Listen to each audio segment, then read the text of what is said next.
Hello, and welcome to HorrorBabble. Today, I will be reading The Imp of the Perverse by Edgar Allan Poe.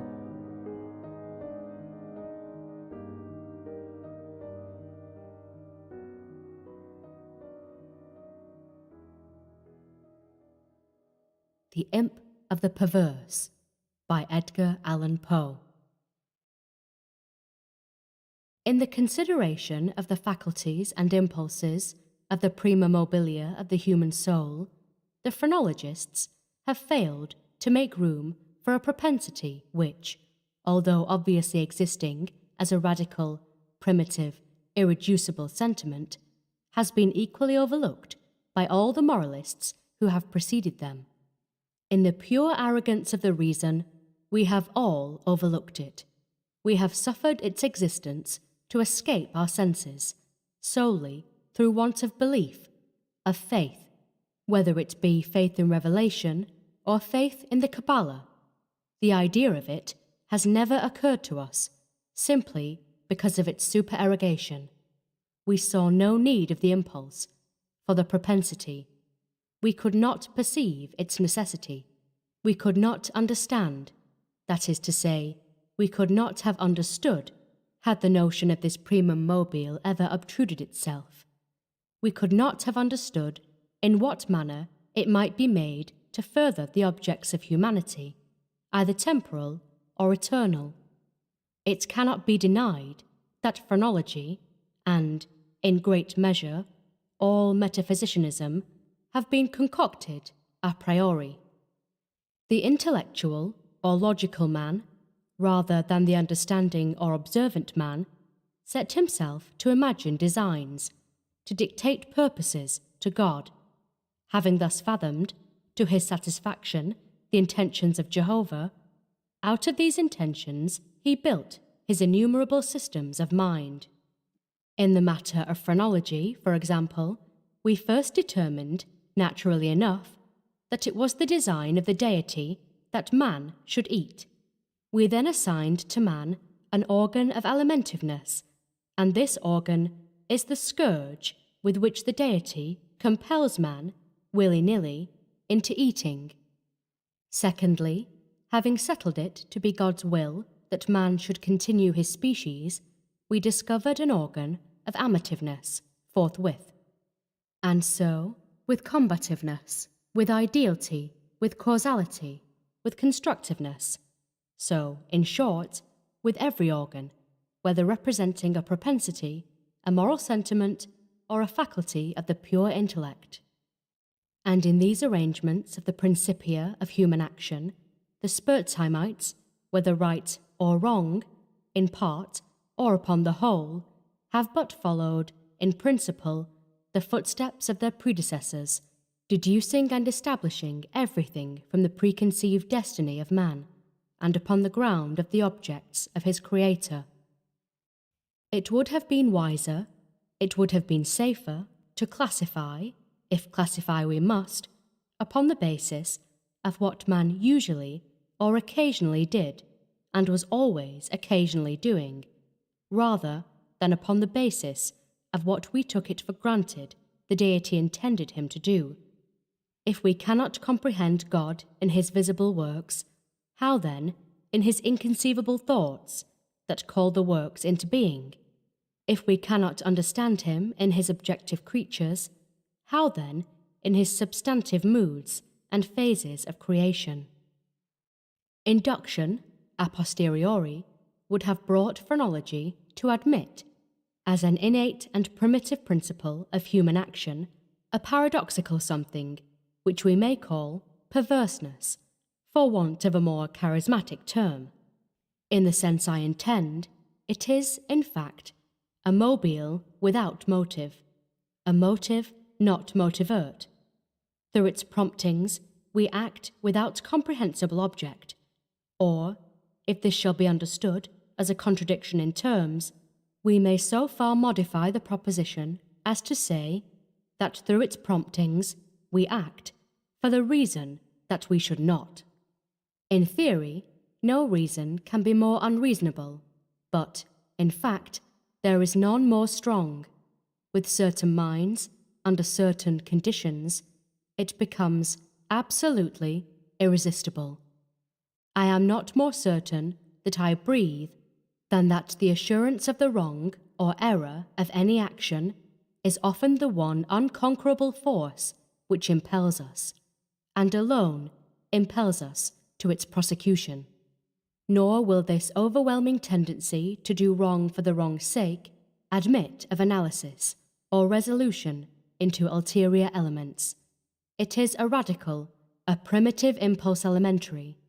It will be said, I am aware, that when we persist in acts because we feel we should not persist in them, our conduct is but a modification of that which ordinarily springs from the combativeness of phrenology. But a glance will show the fallacy of this idea. The phrenological combativeness has for its essence the necessity of self-defense. It is our safeguard against injury. Its principle regards our well-being, and thus the desire to be well is excited simultaneously with its development. It follows that the desire to be well must be excited simultaneously with any principle which shall be merely a modification of combativeness. But in the case of that something which I term perverseness, the desire to be well is not only not aroused, but a strongly antagonistical sentiment exists.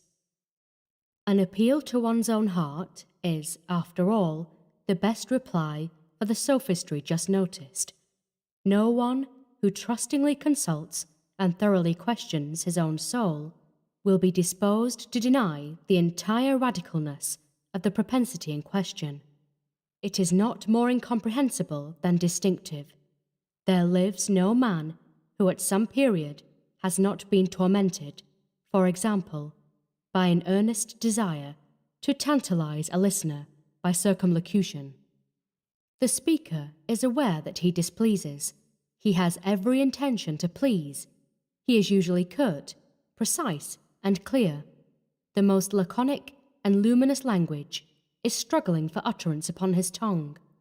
It is only with difficulty that he restrains himself from giving it flow. He dreads and deprecates the anger of him whom he addresses, yet the thought strikes him that by certain involutions and parentheses this anger may be engendered. That single thought is enough. The impulse increases to a wish, the wish to a desire, the desire to an uncontrollable longing, and the longing to the deep regret and mortification of the speaker, and in defiance of all consequences, is indulged. We have a task before us which must be speedily performed. We know that it will be ruinous to make delay. The most important crisis of our life calls, trumpet-tongued, for immediate energy and action. We glow, we are consumed with eagerness to commence the work, with the anticipation of whose glorious result our whole souls are on fire. It must, it shall be undertaken today, and yet we put it off until tomorrow. And why? There is no answer, except that we feel perverse, using the word with no comprehension of the principle. Tomorrow arrives, and with it a more impatient anxiety to do our duty. But with this very increase of anxiety arrives also a nameless, a positively fearful, because unfathomable, craving for delay. This craving gathers strength as the moments fly. The last hour for action is at hand. We tremble with the violence of the conflict within us, of the definite with the indefinite, of the substance with the shadow. But if the contest have proceeded thus far, it is the shadow which prevails.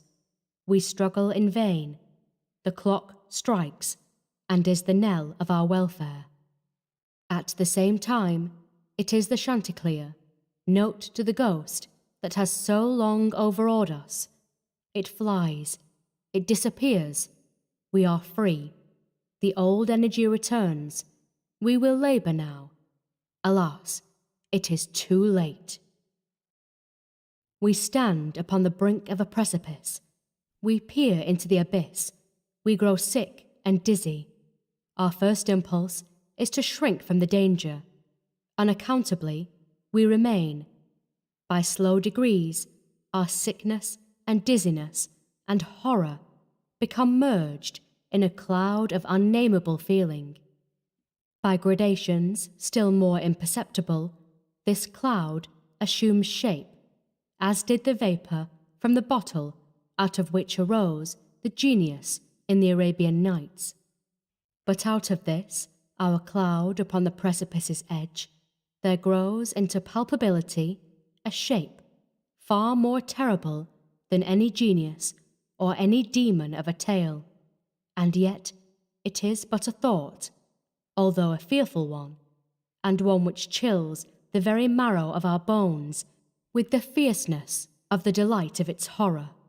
It is merely the idea of what would be our sensations during the sweeping precipitancy of a fall from such a height, and this fall, this rushing annihilation, for the very reason that it involves that one most ghastly and loathsome of all the most ghastly and loathsome images of death and suffering which have ever presented themselves to our imagination. For this very cause do we now the most vividly desire it. And because our reason violently deters us from the brink, therefore do we the most impetuously approach it.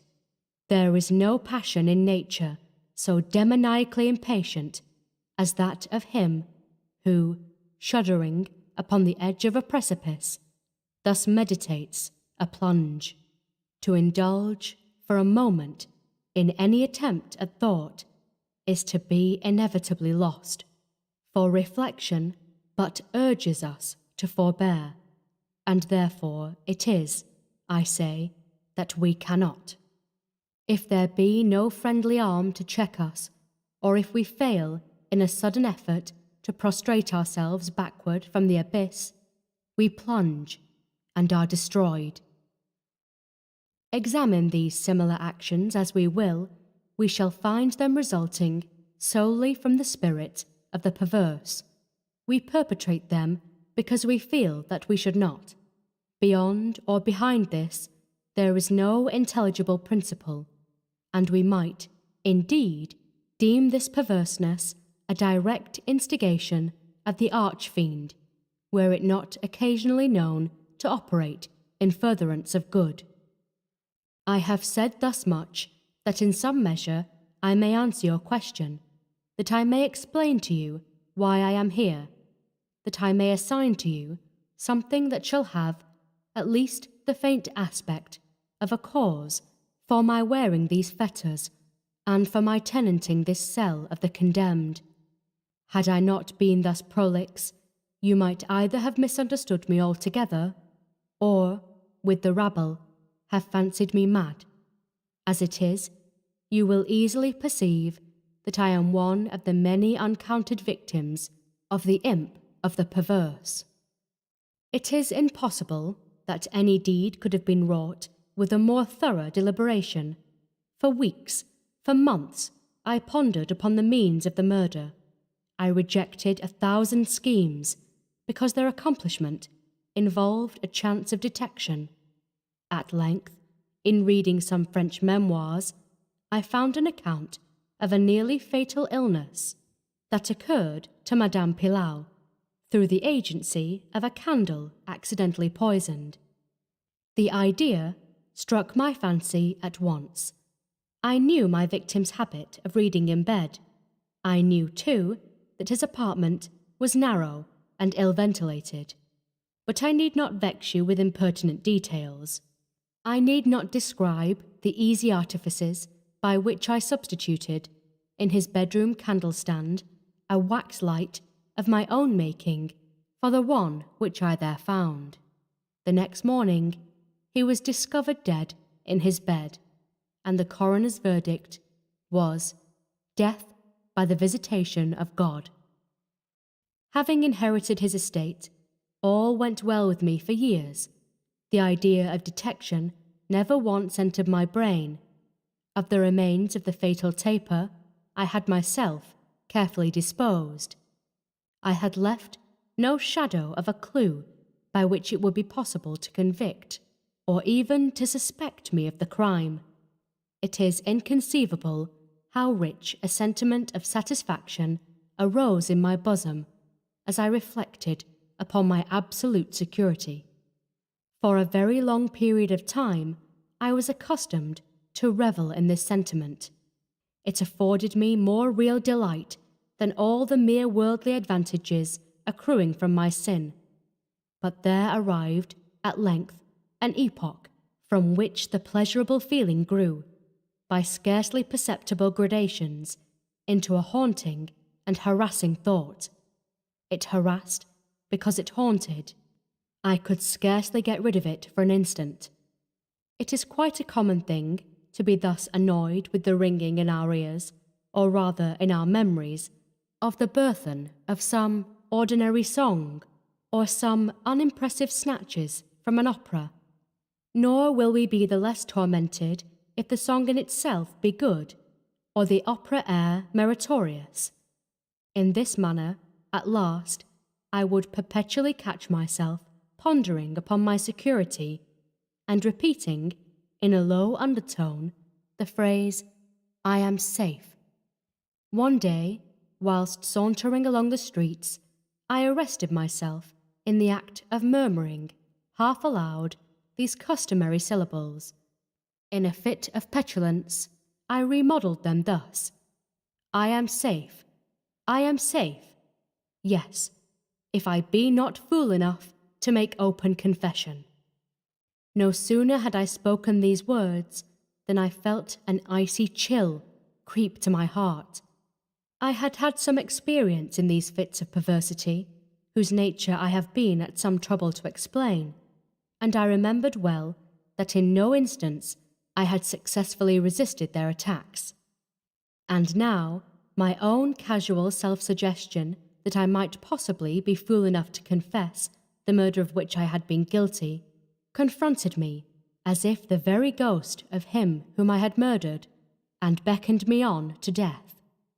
At first, I made an effort to shake off this nightmare of the soul. I walked vigorously, faster, still faster. At length, I ran. I felt a maddening desire to shriek aloud. Every succeeding wave of thought overwhelmed me with new terror, for, alas, I too well understood that to think, in my situation, was to be lost. I still quickened my pace. I bounded, like a madman, through the crowded thoroughfares. At length, the populace took the alarm and pursued me. I felt then the consummation of my fate. Could I have torn out my tongue, I would have done it, but a rough voice resounded in my ears. A rougher grasp seized me by the shoulder. I turned. I gasped for breath. For a moment, I experienced all the pangs of suffocation. I became blind and deaf and giddy. And then some invisible fiend, I thought, struck me with his broad palm upon the back. The long imprisoned secret burst forth from my soul. They say that I spoke with a distinct enunciation, but with marked emphasis and passionate hurry, as if in dread of interruption before concluding the brief but pregnant sentences that consigned me to the hangman and to hell. Having related all that was necessary for the fullest judicial conviction, I fell prostrate in a swoon. But why shall I say more? Today I wear these chains, and am here. Tomorrow I shall be fetterless, but where?